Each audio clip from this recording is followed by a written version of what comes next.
श्री गणेशाय नमः. श्री सरस्वत्यै नमः. श्री सद्गुरवे नमः. श्रीमद्गुरुदेव दत्तात्रेयाय नमः.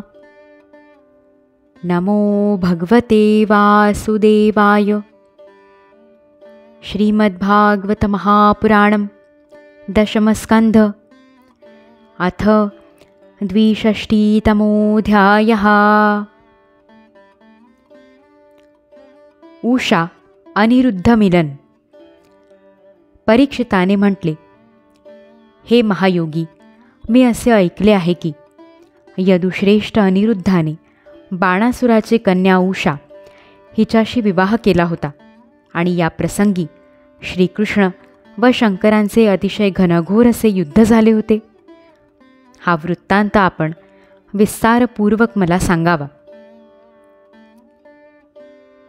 श्री शुक म्हणाले, महात्मा बलीची कथा तर तू ऐकलीच आहेस, ज्याने वामनरूपधारी भगवंतांना साऱ्या पृथ्वीचे दान केले होते. त्या महात्म्या बळीराजाला 100 मुलगे होते. त्यापैकी सर्वात थोरल्याचे नाव बाण असे होते. बळीचा औरस पुत्र भगवान शंकरांच्या भक्तीमध्ये नेहमी घडून गेलेला असे. समाजात त्याच्याविषयी मोठा आदर होता. त्याचे औदार्य आणि बुद्धिमत्ता प्रशंसनीय होती. स्वतःची प्रतिज्ञा तो पूर्ण करीत असे. शिवाय तो निष्ठेने व्रतपालन करीत असे. त्या काळी तो रमणीय अशा शोणितपुरामध्ये राज्य करीत असे. भगवान शंकरांच्या कृपेने इंद्रादी देव नोकरांप्रमाणे त्याची सेवा करीत होते. त्याला 1000 हात होते. एके दिवशी शंकर तांडव नृत्य करीत असताना त्याने 1000 हातांनी अनेक प्रकारचे वाद्ये वाजवून त्यांना प्रसन्न करून घेतले. भक्तवत्सल, शरणागताचे रक्षण करणारे आणि भूतमात्राचे स्वामी असलेले शंकर बाणासुराला म्हणाले, तुला हवा तो वर माग. बाणासूर म्हणाला, भगवन, आपण माझ्या नगराचे रक्षण करीत राहावे. बळाचा गर्व चढलेल्या बाणासुराने एके दिवशी त्याच्या शेजारी असलेल्या भगवान शंकरांच्या चरणकमळांना सूर्याप्रमाणे चमकणाऱ्या मुकुटाने स्पर्श करून प्रणाम केला आणि म्हटले, हे महादेवा, आपण सर्व चराचर जगाचे गुरु आणि ईश्वर आहात. मी आपणास नमस्कार करीत आहे. ज्या लोकांचे मनोरथ पूर्ण झालेले नसतात त्यांचे ते मनोरथ पूर्ण करणारे आपण कल्पवृक्ष आहात. भगवन, आपण मला 1000 हात दिले आहेत, परंतु ते मला केवळ भाररूप झाले आहेत, कारण या त्रैलोक्यात आपणाखेरीज माझ्याबरोबरीचा दुसरा कोणीच योद्धा मला आढळत नाही. हे आदिदेवा, एक दिवस लढाईसाठी माझे हात एवढे सळसळू लागले की मी पर्वतफोडीत दिग्गजांवर चालून गेलो, परंतु ते सुद्धा मला भिवून पळून गेले. ते ऐकून रागावून भगवान शंकर म्हणाले, अरे मूर्खा, ज्यावेळी तुझी रथावरील ध्वजा मोडून खाली पडेल त्यावेळी माझ्यासारख्याच योद्ध्याशी तुझे युद्ध होईल आणि तुझा गर्व नाहीसा करील. परीक्षिता, हे ऐकून मूर्ख बाणाला अतिशय आनंद झाला आणि तो आपल्या घरी परतला. आता तो मूर्ख भगवान शंकरांच्या सांगण्याप्रमाणे आपल्या सामर्थ्याचा नाश करणाऱ्या त्या युद्धाची वाट पाहू लागला. त्याची उषा नावाची एक कन्या होती. ती अजून कुमारीच होती. तरीसुद्धा एके दिवशी स्वप्नामध्ये तिने पाहिले की अनिरुद्धाशी आपला समागम झालेला आहे. विशेष म्हणजे तिने अनिरुद्धाला कधीही पाहिले नव्हते की त्याच्याविषयी काही ऐकलेही नव्हते. स्वप्नातच तो न दिसल्याने ती म्हणाली, नाथ, आपण कुठे आहात? असे म्हणतच ती जागी झाली व व्याकुळ होऊन उठून बसली. नंतर आपण सख्यांच्या मध्ये आहोत असे पाहून अतिशय लज्जित झाली.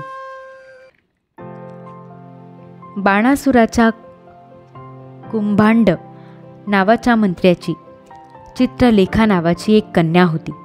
उषा आणि चित्रलेखा एकमेकींच्या मैत्रिणी होत्या.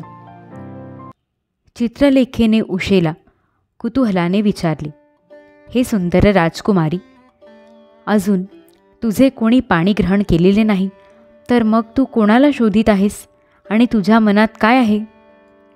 उषा म्हणाली, गडे, मी स्वप्नात एक पुरुष पाहिला. त्याच्या शरीराचा वर्ण सावळा असून नेत्र कमलदळाप्रमाणे होते. तो पीतांबर नेसलेला असून त्याचे बाहू पुष्ट होते. तो स्त्रियांना आवडेल असाच होता. त्याने आपले अधरामृत मला पाजले. तो मला आणखी हवा होता. तेवढ्यात तो मला दुःख सागरात लोटून कुठेतरी निघून गेला. मी माझ्या त्याच प्राणवल्लभाचा शोध घेते आहे. चित्रलेखा म्हणाली, सखे, तुझा चित्तचोर त्रैलोक्यात जर असेल तर मला तो दाखव. मी त्याला आणीन आणि तुझी विरह व्यथा नाहीशी करीन. असे म्हणून चित्रलेखेने काही देव, गंधर्व, सिद्ध, चारण, पनंग, दैत्य, विद्याधर, यक्ष आणि माणसांची हुबेहूब चित्रे काढली. मनुष्यांमध्ये तिने वृष्णीवंशातील शूरसेन, वसुदेव, बलराम आणि श्रीकृष्ण यांची चित्रे काढली.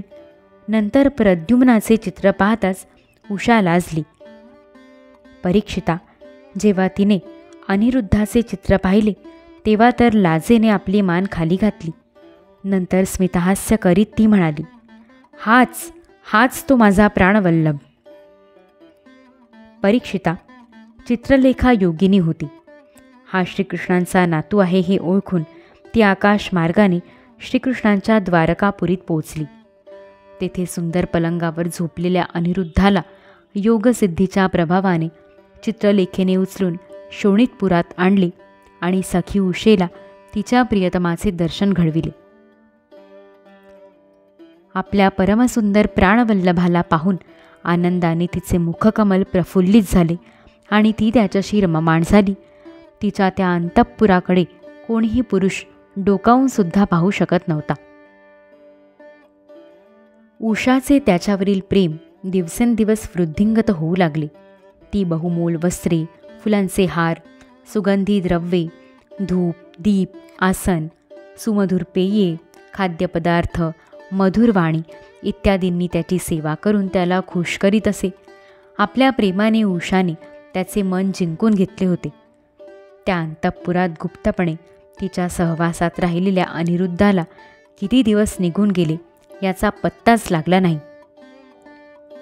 यदुवीराच्या सहवासाने उषाचे कौमार्य नष्ट झाले होते. तिच्या शरीरावर अशी चिन्हे दिसू लागली होती की जी कोणत्याही प्रकारे लपविली जाऊ शकत नव्हती. उषा ही अतिशय आनंदी दिसत होती. पहारेकऱ्यांनी ते ओळखून बाणासुराकडे जाऊन सांगितले की, राजन, आपल्या राजकुमारीचे जे काही रंगढंग आम्ही पाहत आहोत ते आपल्या कुळाला बट्ट्या लावणारे आहेत. हे प्रभो, सावधपणे आम्ही महालावर पहारा देत असतो. आपल्या कन्येला बाहेरचा मनुष्य पाहूसुद्धा शकत नाही. असे असता ही कलंकित कशी झाली कळत नाही. आपल्या कन्येचा कलंक ऐकून बाणासुराला अतिशय वाईट वाटले. तो ताबडतोब उषेच्या महालात जाऊन पाहतो तर तेथे अनिरुद्ध कामावतार प्रद्युम्नाचा मुलगा होता. त्याच्यासारखा सुंदर त्रिभुवनात दुसरा कोणी नव्हता. त्याच्या सावळ्या शरीरकांतीवर पीतांबर शोभत होता. लांब बाहू होते, कमलदलाप्रमाणे डोळे, कुरळे केस, कुंडलांची दीप्ती आणि मंद मंद हास्ययुक्त नजर यामुळे मुखाचे सौंदर्य काही आगळेच दिसत होते. त्यावेळी अनिरुद्ध सुंदर वेशभूषा केलेल्या प्रियेबरोबर द्यूत खेळत होता. मोगऱ्याचा हार त्याच्या गळ्यात होता आणि त्या हाराला उषाच्या अंगाचा स्पर्श झाल्याने तिच्या वक्षस्थळाचे केशर लागले होते. त्याला उषेच्या जवळच बसलेला पाहून बाणासूर आश्चर्यचकित झाला. बाणासूर पुष्कळशा शस्त्रास्त्रांनी सुसज्ज असलेल्या वीर सैनिकांसह महालात घुसल्याचे जेव्हा अनिरुद्धाने पाहिले तेव्हा त्याला मारण्यासाठी तो लोखंडाचा एक भयंकर परीघ उगारून पावित्र्यात उभा राहिला, जणू कालदंड घेतलेला यमच.